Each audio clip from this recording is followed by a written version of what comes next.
அதில் ஒரு துவாவை ஞாபகப்படுத்துகிறேன். நாங்கள் அதிகமாக கேட்கணும், அல்லாஹும்ம இன்னா நஸ்அலுக ஹுப்பக், யா அல்லாஹ் உன் அன்பை எனக்கு தாயாக, வஹுப்ப மை யுஹிப்புக, உன்னை விரும்பக்கூடிய நல்லோர்களுடைய அன்பை எனக்கு தாய்.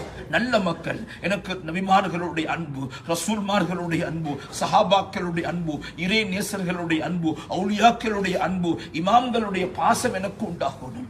மூணாவது வார்த்தை தான் வஹுப்ப அமலி யுகர்ரபினா இலா ஹுப்பி, யா அல்லாஹ் உன் அன்பின் பக்கமாக என்ன நெருக்கமாக்கி வைக்கக்கூடிய அமலுடைய அன்பத்தான். விளங்குதா சொல்றது?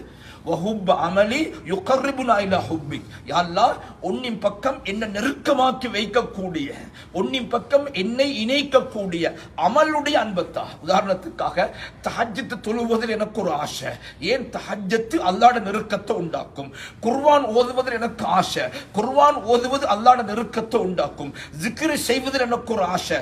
அந்த ஆசை அல்லாஹ்வுடைய நெருக்கத்தை உண்டாக்கும். சதக்கா கொடுக்கிறதுல ஒரு ஆசை. சதக்கா கொடுப்பது அல்லாஹ்வுடைய நெருக்கத்தை உண்டாக்கும். யா அல்லாஹ் உன்னுடைய நெருக்கத்தை உண்டாக்கக்கூடிய அமல்களுடைய ஆசையத்தான் இந்த துவா.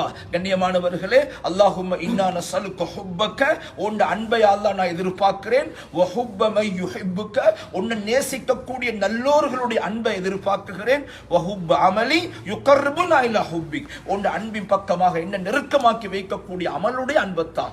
அரஃபாவில் நாங்கள் கேட்போம் இன்ஷா அல்லாஹ், தனிப்பட்ட ரீதியில் பாவங்களை விடோணும் என்று கேளுங்க. என்ற கண்ணால, காதால, உறுப்புகளால, செயல்பாடுகளால யா அல்லாஹ் இன்னின்ன பாவங்கள் நடந்து விட்டது, நடக்குகிறது, பாவத்தில் ஆசை வருகிறது, யா அல்லாஹ் பாவத்தில் வெறுப்பை உண்டாக்குன்னு கேளுங்க இன்ஷா அல்லாஹ்.